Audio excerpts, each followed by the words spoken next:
Почитувани медиуми, благодарност за присуството на денешната пресконференција, која што ја свикавме по повод првата интерпелација на пратеничката група на Левица, поднесена за работата на председателот на Собранието на Република Македонија, Африм Гаши.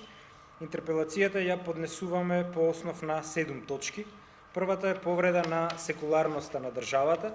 Сметаме дека со верскиот обред, односно со групната молитва која што ја направи председателот и која што е нешто без преседан во историјата на Македонското собрание, е повреден членот 19 од Уставот и амандманот 7 на Уставот на Република Македонија. Повредена е судската пракса на Уставниот суд со 2 досегашни одлуки по повод начелото, односно доктрината на лаичка држава, и се повикуваме и на юриспруденцијата на Европскиот суд за човекови права во пресудата Рефак против Турција, каде што е утврдено начелото на секуларизам. Исто така повреден е и посебниот закон за правната положба на црква, верска заедница и религиозна група. Втората основа по која што ја поднесуваме интерпелацијата е повреда на дипломатските правила за обезбедување VIP личности. Тоа е актуелниот случај кога шефот на обезбедувањето на спикерот на Македонското собрание учествуваше во практично дипломатски скандал на меѓународниот аеродром во Скопје и спикерот Гаши јавно призна дека лично е дал наредбата за негова интервенција во недозволена ареа.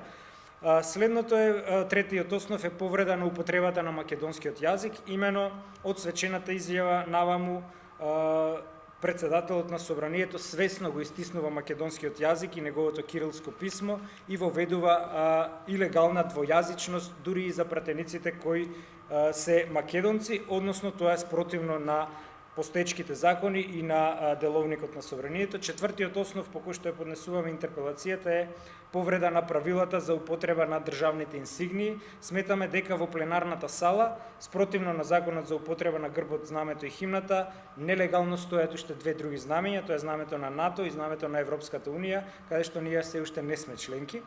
Потоа петиот основ е повреда на начелото на инкомпатибилност на функциите, односно го повикуваме на политичка одговорност спикерот за тоа што не ја констатираше престанокот на мандатот на новоизбраниот пратеник Талат Џафери од ДУИ, кој илегално ги извршуваше функциите премиер и пратеник. Шестиот основ е повреда на законските и етичките одредби за антинепотизам. Сметаме дека со тоа што сопругата на Гаши патуваше со него во Вашингтон, повреден е законот за спречување на корупција и е направена тешка дисциплинска повреда на етичкиот кодекс за пратениците, кој што бара буџетска и финансиска дисциплина, односно пријавување на судир на јавен и приватен интерес. И последниот основ е повреда на низа деловнички одредби за нормална работа на пратениците, поради тоа што не се почитуваат императивните рокови за закажување седници, поради тоа што продолжува лошата пракса на шверцување закони по скратена постапка и поради тоа што не се обезбедени низа деловнички гаранции за нормално функционирање на пратениците. Поради овие основи, ова е една мощна обемна интерпелација на 10 страници, очекуваме согласно новиот деловник веднаш после одморите, значи некаде почеток на септември, на првата наредна седница после истекот на 10 работни дена, да спикерот Гаши ја постави ова интерпелација и очекуваме пратениците да ја изгласаат со тоа што би го повикале на политичка одговорност. Уште еднаш го кажуваме нашиот јавен повик до ДПМН дека стоиме на располагање за избор на нов човек од нивната пратеничка група, бланко поддршка, само за да се смени спикерот Гаши, кој што воведува непринципиелни политики во собранието. Ви благодарам.